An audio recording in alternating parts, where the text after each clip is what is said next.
What's going on, guys? Your boy Holloway here, and look at these beautiful fairings that Monster Fairings have provided me with. These things just pop, man. I don't know. Like, this red in the sunlight, it just hits different. Like, it hits different more than the OEM red that the Ducatis come with. And I've gotten so many compliments. Use code Hollywood, get yourself a free bulk kit whenever you get some new fairings from Monster Fairings, and you're going to save yourself some money. But yeah, let's jump into the video. Today's video is going to be about the struggles of newer motovloggers, and I kind of tie into that, even though I do have close to 10K, but I'm still like a newer motovlogger. I've only been doing this for like 3 years now, and I feel like I got some really good topics, like some key points to point out. So let's jump into the video. So like I said, this is going to be like the struggles of newer motovloggers, and I can kind of relate to this a lot because I've gone through a lot of struggles. And so the first thing is, like, first starting out, you want to get views, you know what I'm saying? Because, that's how you feel somewhat accomplished about making that video. When you first start out, you're not going to get views, okay? There are some that are lucky to get views. They might get like 30K on the first video, but for the most part, you're not going to get any views. You got to build a freaking audience. And the way to get views is, which it took me almost 2 years to figure this out, but like, thumbnails and titles help out a lot, like tremendously. I'm not saying like the clickbait your title and stuff like that, because I've done that too. It actually works, but it doesn't get you as many views as you think it's going to get you, because that only gets your foot in the door. You still have to be able to be interesting and have somewhat of a topic or an event to go to or something like that, you know what I'm saying? So when you're first starting out, the views, you got to get that in your mind quick. You're not going to get views, man. I didn't start getting views until, like I said, about 2 years in, like some decent views anyways. But yeah, just keep that in mind. You're not going to get any views, and you never know what could happen. Number 2 on my list, I kind of just touched on this just a second ago, but you have to capture an audience, you know what I'm saying? Like, if you're not really entertaining, you can't really hold a topic long, or you can't make the video interesting and make it like diverse than everybody else's, then the viewer is probably going to click off of your video. Now, I say watch your analytics, because it'll tell you when the viewer has actually clicked off of your video, where they watch 20 seconds of a video, where they watch 40, where they watch 6 minutes. All that stuff is going to be within your analytics. So it's just up to you to like keep track of that stuff. Now, I don't want you guys to stalk your analytics, because that can get very addicting, and like you're just going to be trying to get numbers, and you're going to lose focus of trying to make a good quality video, and it's going to hurt you in the long run.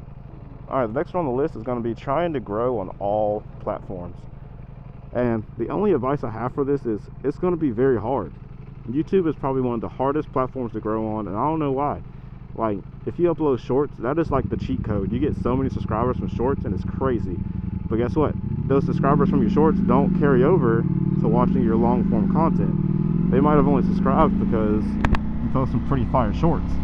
Now, if you go in there and let's say you get 10K from shorts, and next thing you know, they start watching your long form content. Okay, that's great, you've won.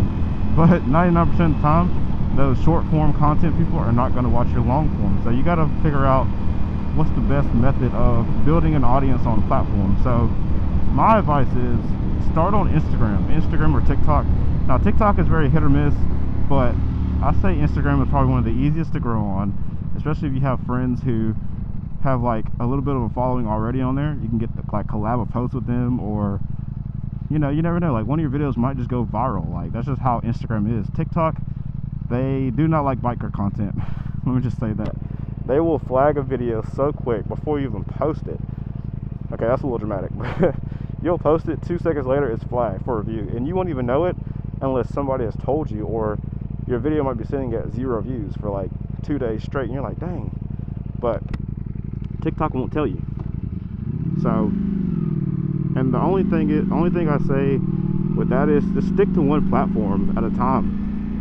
I try to do everything at once: Instagram, TikTok, YouTube, Lemonade, like a bunch of different threads, like a bunch of different stuff. I try to do it all at one time. I didn't have a really set goal, and when you're trying to do everything at one time, it's very, very hard, because you have to now keep up with your Instagram, your TikTok, Threads, Lemonade, like YouTube.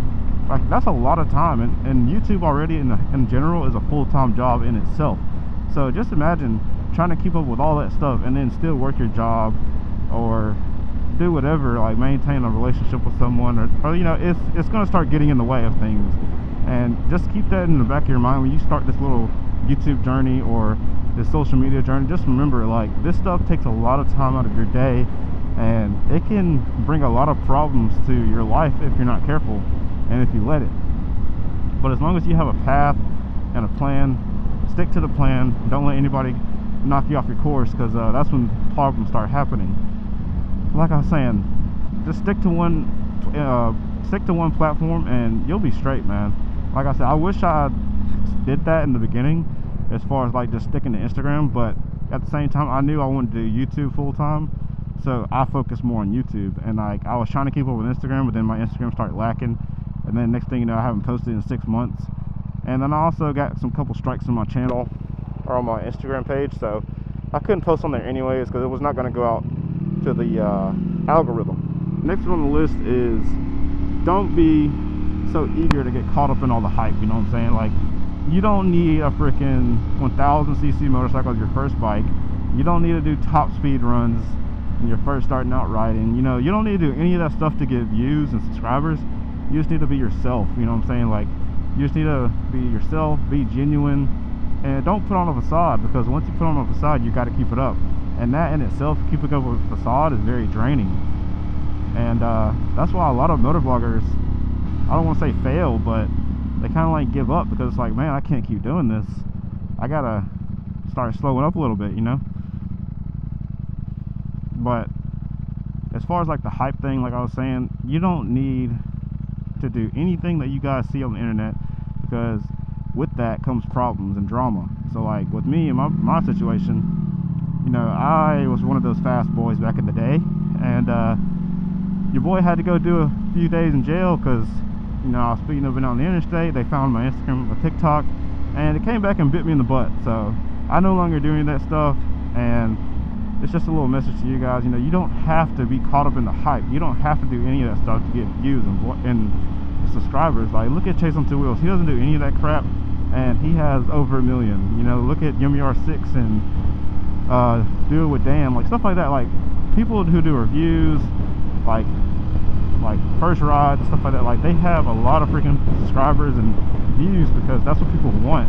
There's a very minute selection of people who actually enjoy the fast boy stuff and all that, and there are some channels out there who actually have benefited heavily from that content, and I salute them. Like, I'm friends with a couple of them, and I love that content myself, because I do that sometimes. I don't necessarily record it anymore, but you know what I'm saying, like, to each his own. And I'm not going to knock them for doing that, because that's what they want to do. You know, they're grown, and that's what their channel is based around. So, you know, they're going to keep doing it. Especially if it's a job. You know, I don't really knock anybody for it's their job, but, you know, guys, just be careful, man. You don't have to be caught up in the hype. Alright, next on the list is going to be trying to keep up with the Joneses, alright? Trying to keep up with everybody else. You know, you don't have to do any of that crap. You can simply just be yourself, like I said. You don't have to go get a S1000 because your friend got an S1000. You don't have to go get a Ducati V4 because your friend got a Ducati V4, you know? Ride your own ride, stay within your skill set, and you're going to be straight, man. A lot of people get ahead of themselves, and they see everybody getting all these M1000s and 1000cc motorcycles as their first or second bike, and they think they can go do that too, and it comes back and bites them in the ass. And a lot of that goes into, like, ego. You know, like, you don't want to be so trying to keep up with everything that your ego gets in the way of your mental clarity, because next thing you know, you're going to be freaking doing a backflip on the interstate, and you're going to be rolling down the interstate. You might get ran over because you rushed to get on that motorcycle because you think you have to keep up with everybody else. And plus, all those big high-end motorcycles, like, that comes with a lot of debt. Now, some people, they can pay for it within cash. Some people make payments and they're good, like, they're straight, they can make the payments. But if you're someone who cannot make the payments and you can't buy it in cash, and you're just trying to keep up an image, and you're doing it for the wrong reason, man. Like, you're not gonna benefit from trying to keep up an image or trying to put yourself in all that debt just for a silly image, man, or trying to get views or whatever. It's not gonna work for you in your favor. So yeah, guys, that's my little 2 cents on this little video. I know it wasn't that long, but if you guys enjoy, hit the like button, subscribe, share. I'm back on two wheels. I haven't made a video in like, I don't know, like a month, because like I have all these videos backlogged. But like I said, if you guys enjoy, hit the like button, subscribe, share this with a friend who should listen to this advice. If you think I missed anything, drop it down in the comments. Comment down below your favorite part of the video, and don't forget, wear your gear, ride safe, don't get caught in the rain, keep chasing greatness. You never know what's going to happen to you in life when you keep pushing. I'll catch you guys next video. Peace.